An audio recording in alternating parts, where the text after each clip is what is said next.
When it comes to self-hosting, probably the most important service I have here running at my house is Jellyfin, because if my toddler doesn't get to watch Wreck-It Ralph for like the 18th time this week, we're all gonna pay for it. But I guess maybe the second most important thing would be my surveillance setup.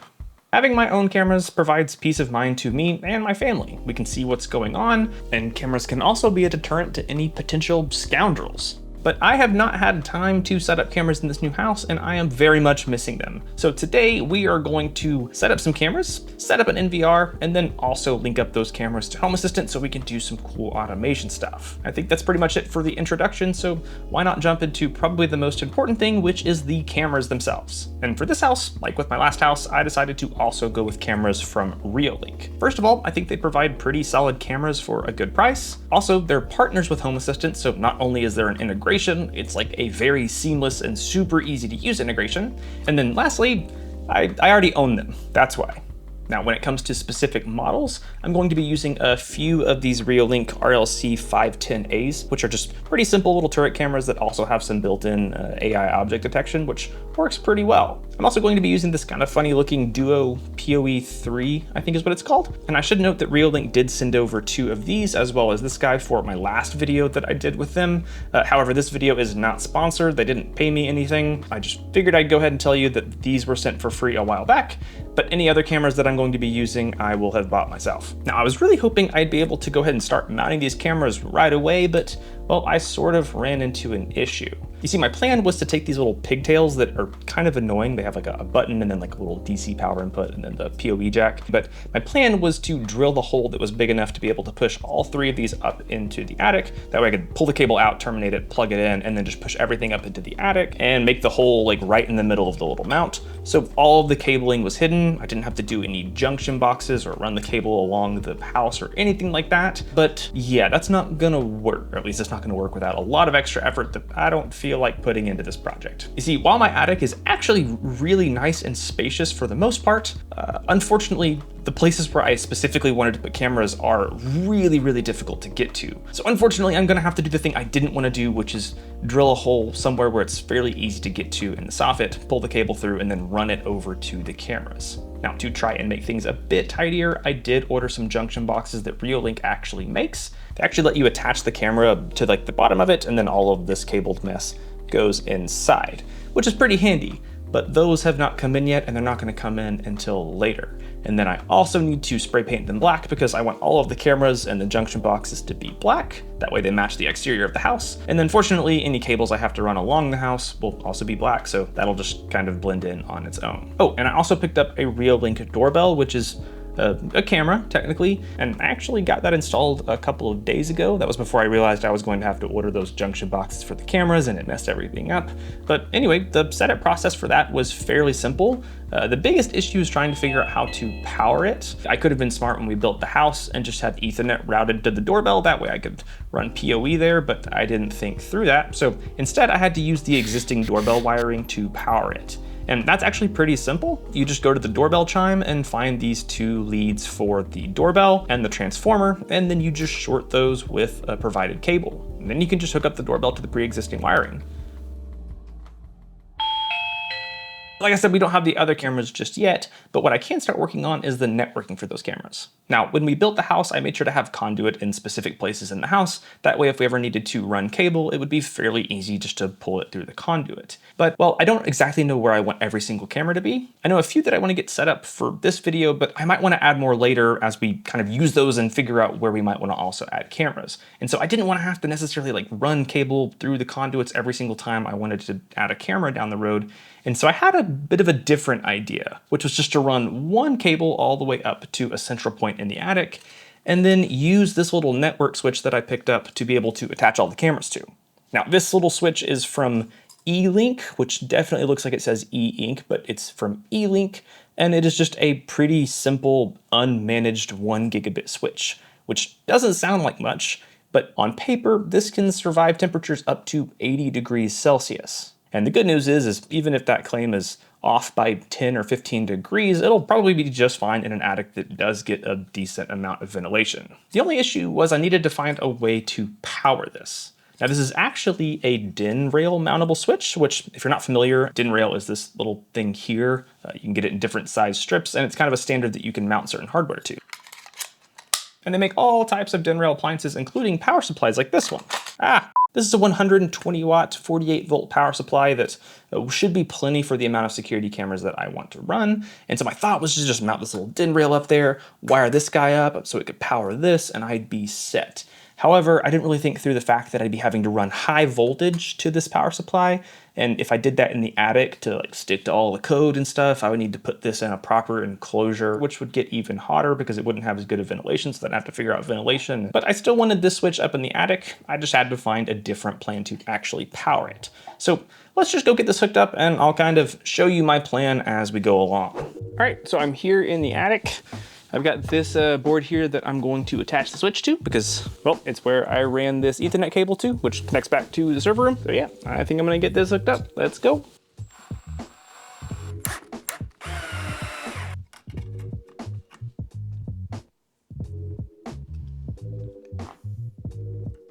All right, there it is.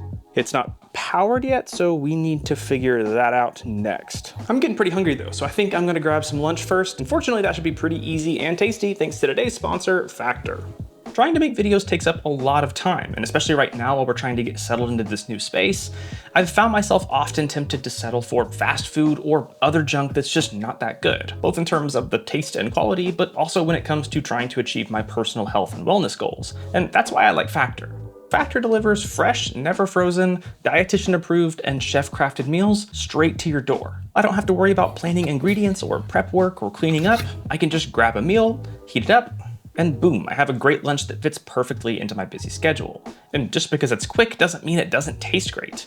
Personally, my favorite meal is by far the Peruvian chicken. It tastes amazing, and also I'm just a sucker for good Peruvian food. If you haven't had ají verde sauce, you are definitely missing out. But they also have lots of other great options that rotate each week. And while I personally like to get meals for lunches, they have lots of options for all types of meals. They have salads, they have breakfast options, they have protein shakes, and more. And like I said, all of their meals are fresh, never frozen, and they use high quality real ingredients that don't use any refined sugars or artificial sweeteners or coloring. They're quick meals that taste amazing. What's not to love about it? So if you're interested, make sure to head to factor75.com or click the link down below and use my code HardwareHavenFB50 to get 50% off your first Factor box plus free breakfast for 1 year. That's code HardwareHavenFB50 at factor75.com to get 50% off plus free breakfast for a year. Offer only valid for new Factor customers with code and qualifying auto-renewing subscription purchase.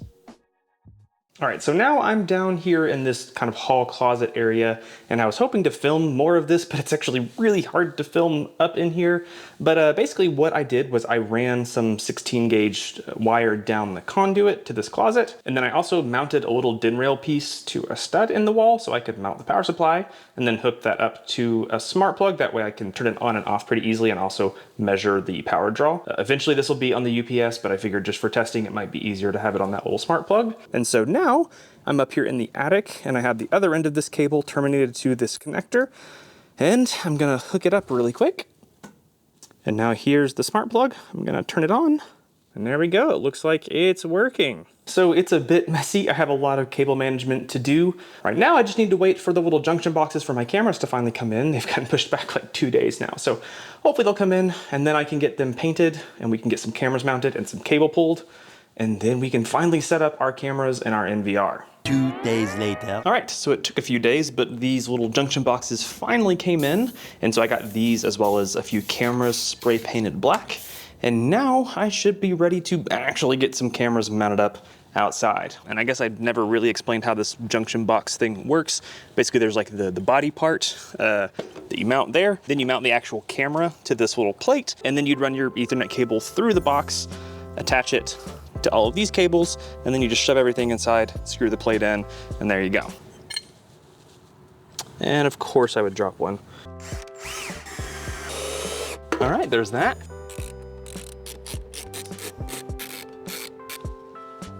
All right, so I've got that first one mounted. There's probably a few spots where I need to come back and do some touch-up paint, which I kind of expected, but realistically from a few feet back, you can't even really see any of the little white spots that didn't quite get painted that well. But right now it's not hooked up to anything, so I need to go ahead and run the cable for it, so let's start working on that. Now, like I think I mentioned earlier, I originally wanted to run the cables down straight through where the camera would be. That way I wouldn't even need those junction boxes, but where the placements ended up being, we're just gonna be really hard to get cable up to a spot where I could actually reach it in the attic. So instead, I'm going to be drilling just a few feet down, and then I'll just neatly run the cable over to the camera. It's not ideal, but it's gonna make it a lot easier, so yeah. Hopefully be able to take some of these fiberglass rods and just feed them up through here. All right, now hopefully that's gonna be sticking up far enough to where I can find it in the attic, so let's go take a look. Haha, there you are. All right, so now I'm just gonna take this box of Cat 5e and pull a cable all the way over to where that drop is, use some electrical tape to tape it to that rod, and hopefully pull it through without any issues. Now also, I had a lot of people talking in one of my previous videos about why the heck I would choose Cat 5e instead of Cat 6, and there's actually a pretty decent reason. First of all, Cat 5e is cheaper. It's not like crazy cheaper, but it is cheaper. It's also a lot easier to terminate, and it's a bit skinnier, so it's a lot easier to pull through conduits or through little holes when you're trying to run security cameras and such. Plus, I'm never gonna need more than that, really. It can easily do 2.5 gig, possibly even 10 gig at the distances that I'm running. And to the places that I ran this, I am never gonna need more than 2.5 gigs. So why not save a little bit of money and make my life easier? And then if for some reason in 20 years, Cat 5e really just doesn't hold up, I can always just pull new cable. So yeah, I'm gonna go run that cable, tape it to the rod, pull it through, and then hopefully we can wire up and maybe even test our first camera. So let's get going. So I'm probably gonna use a slightly bigger size drill bit for the next few, because it was pretty tough to pull it through and I had to rip the tape and whatever, but I got it through. And one of the most important things is going to make sure I remember to run this through this little grommet thing before I actually terminate it, because I know I'm gonna forget if I don't. Gotta put the little backing piece on there first too. That goes on, let me run it through. So now I just need to terminate this guy. So now I can run this all the way back like that. And then I'm gonna kind of cheat and hopefully let this Ethernet cable kind of help hold my camera up while I try to get all the screws in place.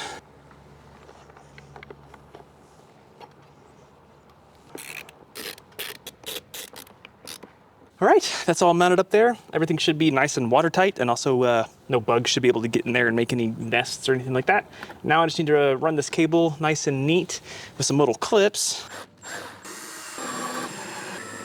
All right, well I got that done.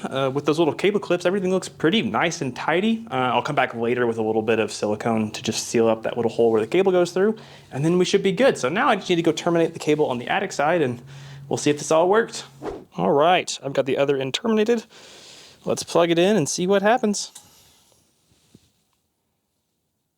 That's a pretty good sign.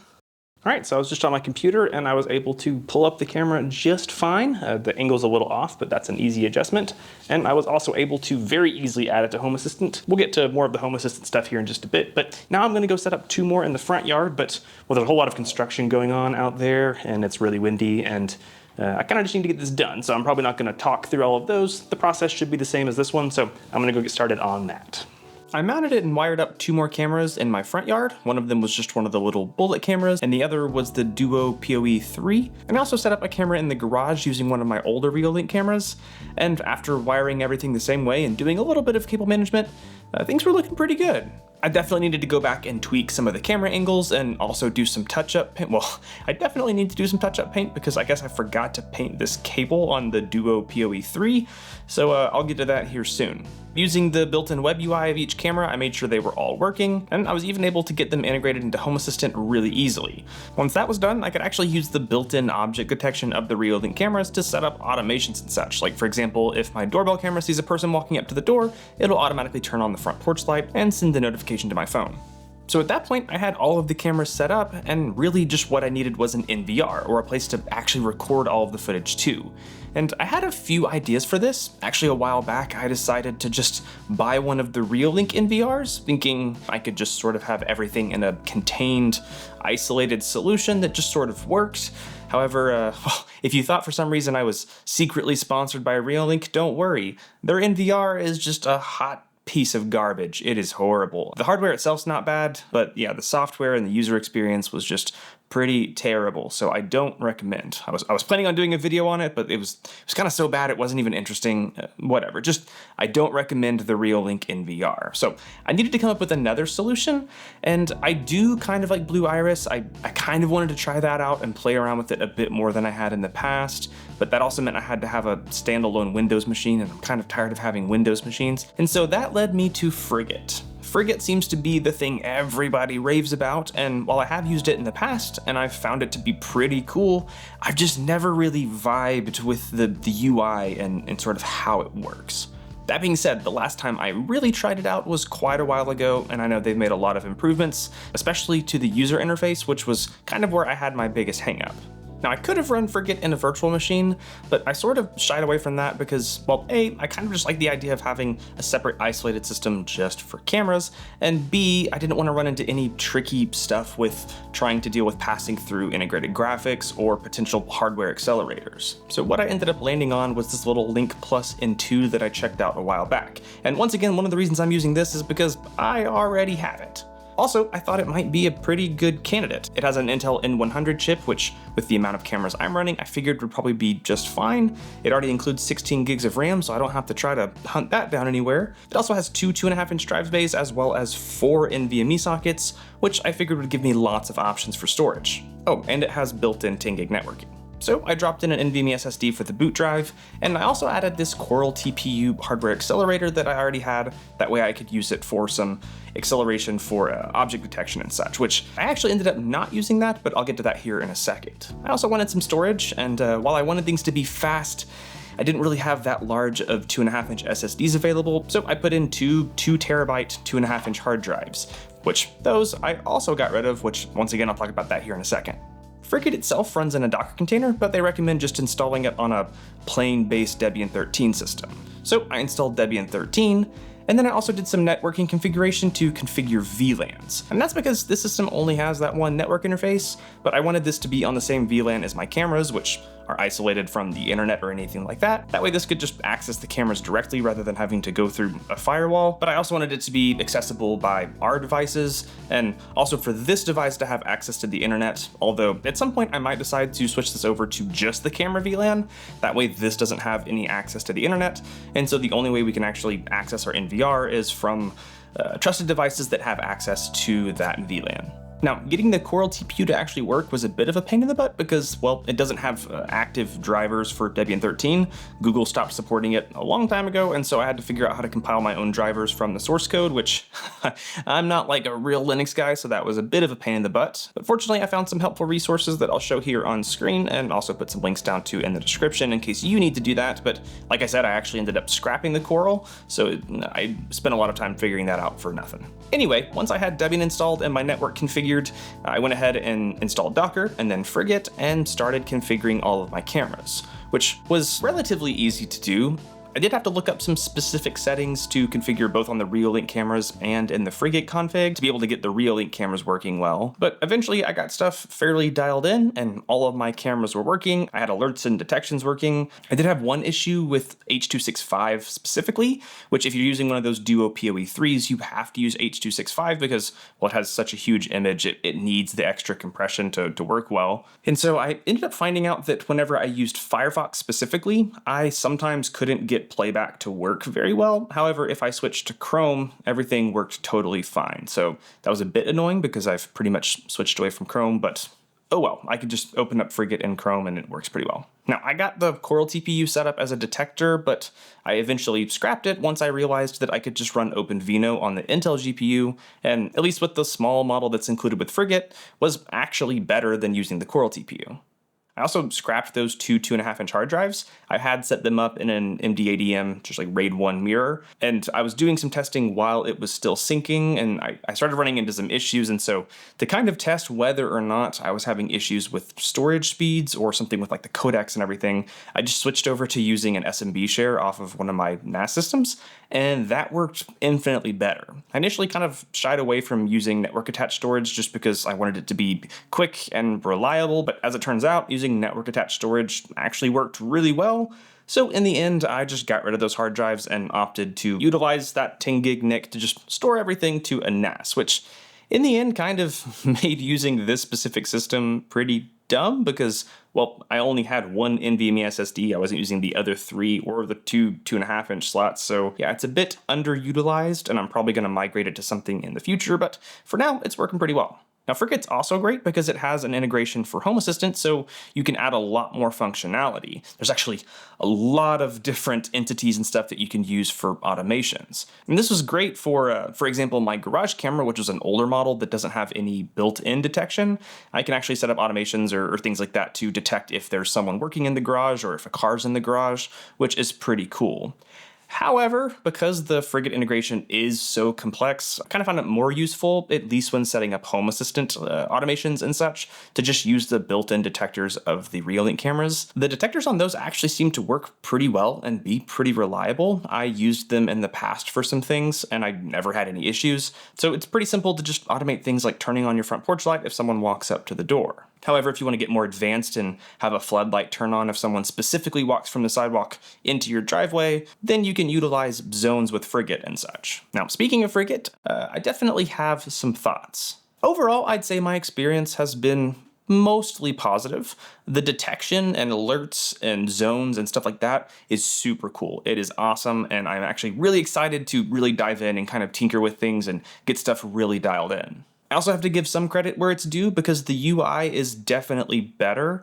I'm still getting used to the timeline being on the side versus at the bottom, but for the most part, like scrubbing through it is fairly easy, and there's just a lot of other general UI things that are a lot better compared to when I last really tried to use Frigate.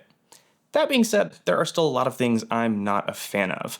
I like having the different events for like detections or alerts or whatever, but I kind of miss, back when I had Synology Surveillance Station, the feature where you could skip ahead like 15 seconds, but you could also skip ahead to the next event or the previous event. That was something we used with Surveillance Station that I really wished existed in Frigate.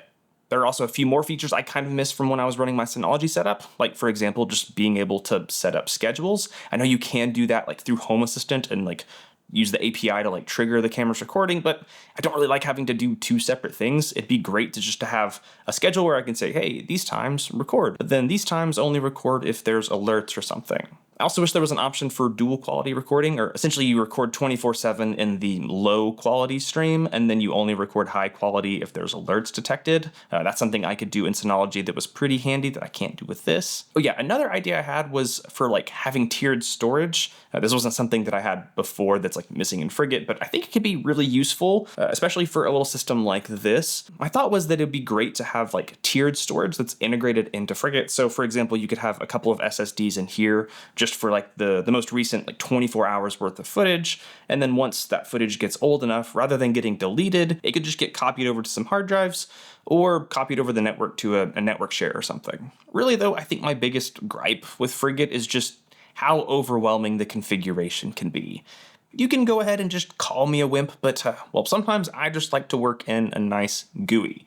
Don't get me wrong, I do like working in the command line for a lot of things. Sometimes I actually just prefer to work in like a YAML file versus a GUI, but I think just in my experience, there were times trying to get everything set up where it felt a little bit overwhelming and there were just so many settings to have to configure, and I'm sure it's not easy trying to build all the features that Frigate has and make it just very user-friendly to set up, but if I'm comparing it to what I used in the past, which was Synology Surveillance Station, the configuration was definitely a lot more difficult at times. Quick edit, it turns out that during the process of recording this video, Frigate 0.17 dropped, which brought a lot of changes. Specifically that there's now a setup wizard for adding cameras. Now, I haven't used this, so I don't know how good it is compared to just manually doing that in the config file, but I felt like I should definitely mention that it turns out that you can, in fact, set up cameras in the UI. You don't have to use the config file, maybe unless you have to do some specific settings like I had to with some of my older Reolink cameras. I'm not quite sure, but it does clearly look like their goal moving forward is to have a fully fledged UI where you don't have to touch the config file whatsoever. Also, there are a lot of other really interesting features in 0.17 that I'm excited to check out. Specifically, one of them is that Frigate now offers a specialized version of the YOLO V9 model, specifically for the Coral TPU, so I might have to drop that back in and give it a shot. I did notice after using OpenVINO for a while on the Intel GPU that it was a bit more accurate, but some of the detection times were a bit longer, which made doing certain automations in Home Assistant not quite as useful. So I might have to drop the Coral TPU back in and give that a shot. And there's also a lot of other features that I'm pretty interested to try out, so I'll have to do that. But I intentionally decided to leave some of my previous thoughts in versus editing them out, because while 0.17 has been better, some of my previous thoughts still remain. That being said, there was a reason why I switched away from Synology and started using Frigate. Overall, I've had a pretty positive experience, and I'm really excited to learn more about it and really dive into especially some of the new features that just dropped. So that was my quick little edit. Now back to the main video. I am very happy with this new security camera setup. I have all of the cameras I currently want running to an NVR that can do cool detection and such, and I can also link all of that into Home Assistant to do some fun automations. And while some of the cabling and network setup is a little janky, it's set up in a way to where as I use this system, if I decide I want to add more cameras, it should be really easy to just mount the new camera, run some cable up into the attic, and I don't have to deal with running cable down through walls or conduits or anything like that. Now, like with my last security camera video, I probably made some mistakes, so if you think I did and you would do something better, let me know down in the comments. I'd like to learn from it, but I'm sure other people watching this would like to learn from it as well. Also, if you liked this video, maybe consider liking, subscribing, or becoming a Raid member for as little as $1 a month, where you get all of my videos without any ads and a little bit early. That's about it for this one though, so as always, thank you guys so much for watching. Stay curious, and I really can't wait to see you in the next one.